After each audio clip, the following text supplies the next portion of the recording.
আসসালামু আলাইকুম। সবাই কেমন আছেন? ভালো আছেন আশা করি। দেখেন সৌদি আরবের Medina King Abdullah economy city. দেখেন এইখানে ওই যে খেজুর ধরছে, অনেক সুন্দর গাছ ভর্তি খেজুর। ঠিক আছে, অনেক সুন্দর খেজুর। এই দুইটা সৌদি কথা কইতেছে, অনেক গাড়ির ভিড়। তারপরে আকাশের অবস্থা খুব ভালো, দেখতে অনেক সুন্দর।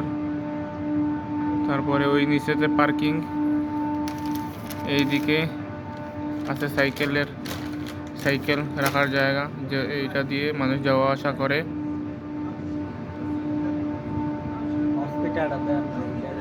এই দেখেন হসপিটাল, পুরো 5 তলা।